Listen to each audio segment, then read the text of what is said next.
Alright guys, so in our video today we're going to continue our look at Unit 6, the interwar changes, and we're going to shift our focus to India today. And as a quick reminder, of course, that you already know this, India had been a British colony, and so this conflict between Britain trying to hold on to their colony and Indians seeking self-rule or maybe even independence, that's going to be our main focus today as we head our way through Unit 6. So let's get in and talk a little bit about some Indian nationalism and why it was growing. And to understand this, we have to go back to the First World War for just a moment. So in World War I, over 1 million Indians enlisted in the British Army. Now, not all of them saw combat, but some of them did. And even the ones who didn't did a lot of work behind the scenes.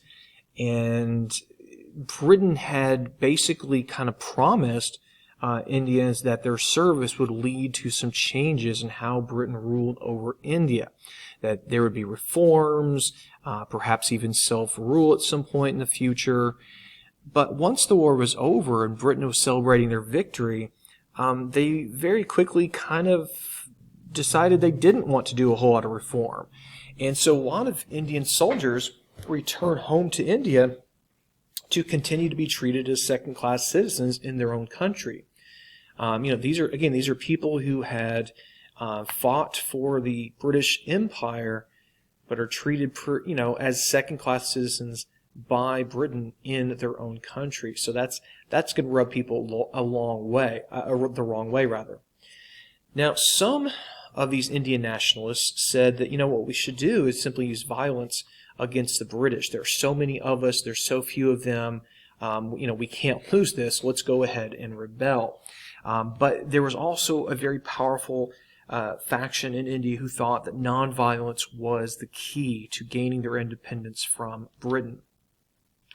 Now, in anticipation, or in recognition rather, of some of that unhappiness in India, the British had passed some laws in 1919 called the Rowlatt Acts. And what the Rowlatt Acts did was it basically made protesting against the British a crime, and you could be thrown in jail for up to 2 years without even been giving a trial.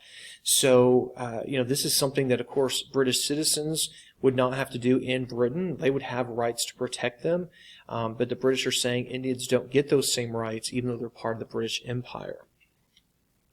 Now, of course, if you're told you can't protest, we know, human nature, you're going to want to protest. And this brings us to a town in northern India called Amritsar. And in the spring of 1919, thousands of Hindu and Muslim protesters gathered in this town. And they were there to protest the Rowlatt Acts. Now, a lot of them didn't realize that, in fact, the British had banned gatherings just like this. But again, this is a non-violent protest. You can see the drawing here in the bottom left. They're not carrying guns. They're not ready to set stuff on fire. They're there just to basically say, hey, Britain, you need to live up to the promises that you've made. Now, the commander in the British commander in Amritsar, Reginald Dyer, saw this as really as an open defiance of his and the British authority. Not realizing that many of them were unaware of these laws banning such gatherings. And Dyer thought that he had to basically teach the Indians a lesson. And so he brings his forces out to this protest and really doesn't give them much of any kind of warning to disperse. He just immediately orders his soldiers to open fire. And this is called the Amritsar Massacre, and you can definitely see why. This is, rifles and other heavy weapons used against these unarmed, tightly packed protesters here. I mean, they're sitting ducks, and the crowd is fired on for about 10 minutes, and some 400 Indians were killed. About 1,200 or so were wounded. And, this is not just a sad moment. This also has a big impact on how India is going to respond to the British going forward. So your average Indian, when they hear about this heinous attack on Indian protesters, I think we know what their reaction is going to be. It's one of, first, shock and sadness, but then anger, right? This is something where there were a lot of Indian people who had been kind of apathetic about the British rule over their country, or had even been loyal to the British crown, and they thought that the British had done a lot of good things for India. But now they see that in a totally different light. So people who had been loyal to the British are now nationalists who are willing to, really put forth a lot of effort to gain independence from the British. All right, into all of this steps a man who is famous, right? I mean, he's one of the most famous people in all the 20th century. His name is Mohandas Gandhi. So let's look at him and his philosophy of nonviolence. So just a little bit of background on Gandhi. Even though he's going to become rather kind of a symbol of the poor and the disheartened and kind of powerless people of India, he didn't come from a poor family himself. He came from a fairly well-to-do middle-class Hindu family in India. He was bright enough and privileged enough that at age 19 he left India to go to England to study law. Now, it turns out he wasn't a great lawyer, not because he wasn't smart, but because he just didn't have the personality for it. In his youth, he tended to be kind of quiet and shy, a little awkward. So being a lawyer didn't work all that well for him. He decides to head back to India, and on his way back to India, he spends time living in South Africa. And in South Africa, at the time, it was a British territory, and Indians had settled there to work for the British, and they were treated really badly. And Gandhi really had his eyes opened for the first time about just how how unequal the world was between the British and their subjects. And so when he returns to India, he decides to pursue a policy of weakening British control on India. But he's not going to go down the route of violence. Instead, he believes in what's known as civil disobedience. Okay, now civil disobedience is this idea that if you believe a law is immoral and unjust, then what you do is you violate that law very deliberately, but also non-violently. Okay, so you don't say this law is stupid, I'm going to go blow something up. You say this law is wrong because, and then you break the law. And you're trying to gain attention for your cause and trying to get more people to follow along in your example. And in this path, Gandhi followed the teachings of an American philosopher from the 1800s named Henry David Thoreau. Now, if this idea of a person preaching nonviolence to resist laws that are unjust sounds familiar to you, it should. This is going to be inspiring to people all across the world. Even in the modern day, people are still inspired by Gandhi. And as a sad note, these two men here, Martin Luther King Jr. and Mohandas Gandhi, they share the same sad fate. They'll both be murdered. And we'll talk about Gandhi's fate a little bit later after World War II. Okay, so what can Gandhi do to hurt the British without, using violence? And he settles on what's known as a boycott. And I know you've heard that word before. Boycott simply means you don't buy, you don't do business with a group that you don't like, or you think that they're doing something wrong.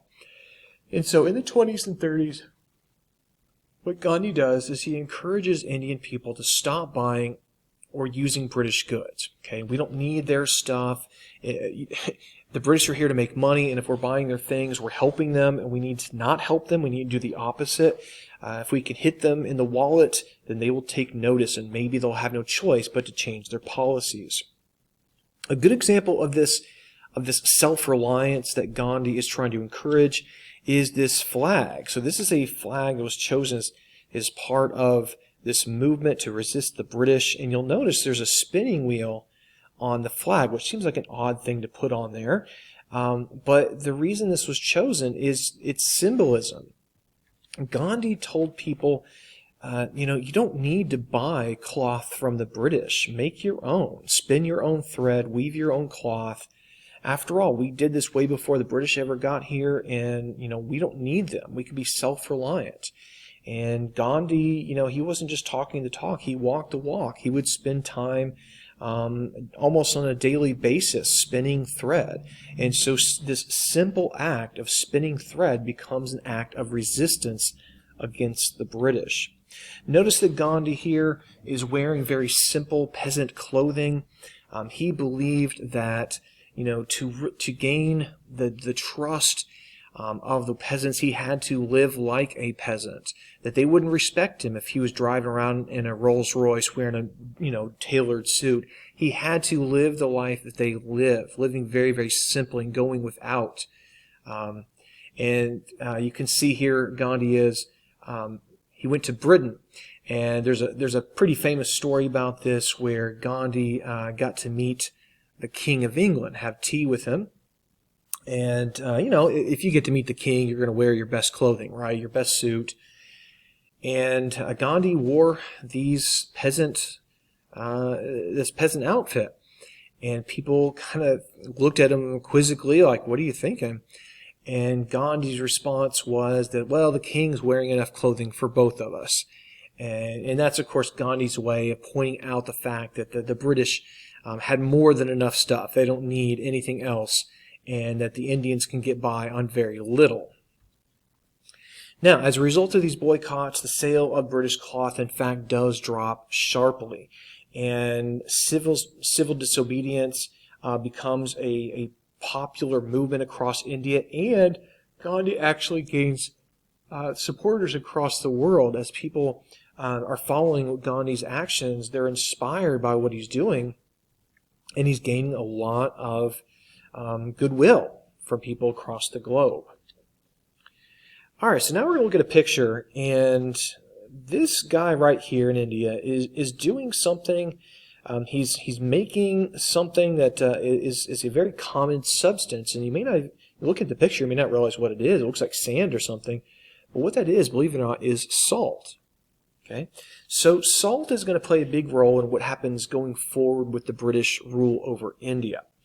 So remember, the British are trying to make money off their colony in India, and they had passed a law that said that Indians could only buy salt from the government, and this government salt was going to be heavily taxed. So by buying British salt, you're basically helping the British out. And Gandhi pointed out, well, that's ridiculous. Okay, we have been making salt for from the beginning of time, and why do we need to ask permission, or why should we be required to buy salt from the British? And so it becomes a symbol of British oppression. Kind of, think about American history, think about like taxes on tea and other items, how that really sparked a lot of rebellion here in America, in the American colonies. So Gandhi's been told, hey, you can't make tea, that's illegal. Or, excuse me, you can't make salt, that's illegal. We know what Gandhi's going to do. He's going to break the law, because that's civil disobedience. He's going to make salt. So as Gandhi's path, this salt march to the sea, grows and grows with every passing mile, more and more peasants flock to his side. It becomes a national spectacle, and people across the world are watching in their news, or reading their newspapers anyways, and watching newsreels in their movie theaters about what's going on in India. Because this salt march takes 24 days to complete. And once he gets there, Gandhi publicly breaks that law. He makes salt. And that, of course, means that Britain has to respond to this, right? If they don't, then they're going to look weak. But if you go too strong, then you might actually just create more protesters. And the British go the route of too strong. Okay, the police come out. They start clubbing Gandhi's followers. Thousands, tens of thousands of people are arrested, including Gandhi himself. And, the world, as I said, is watching this.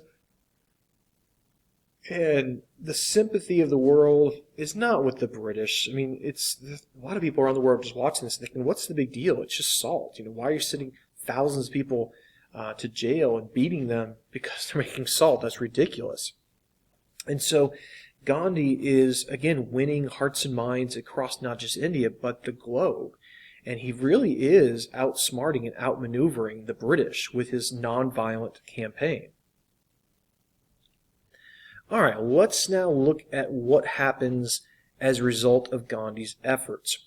So slowly but surely, the British government realizes that they have to modify their control on India. They just cannot continue to do what they've done in the past. It's just not working. And so in 1935, they passed what's known as the Government of India Act. And what this law would do was to provide local self-government, limited democracy. What it does not do, however, was grant India independence. And that's, of course, that's just not good enough for Gandhi. And so his campaign will continue. Now, we'll cover the end of the story a little bit later this year, but as a preview, what's going to happen is in 1939, of course, Britain finds itself at war with Germany. We're talking the Second World War. And so efforts to kind of grant more freedom and ultimately independence to India is going to be set aside during the course of the war, and Gandhi is going to continue leading his protests during the war and then after the war to put pressure on India, or excuse me, put pressure on Britain to live up to their promises. Okay, so we covered a lot today. We looked at really what's going on as far as why nationalism was growing in India. We looked at the Rowlatt Acts, the Amritsar massacre. We talked about Gandhi's background, his philosophy of civil disobedience. We looked at his boycotts, Salt March, and the progress he made in favor of Indian self-rule. All right, so that's it for India, guys. In our next video, we'll continue looking at Unit 6, those interwar changes.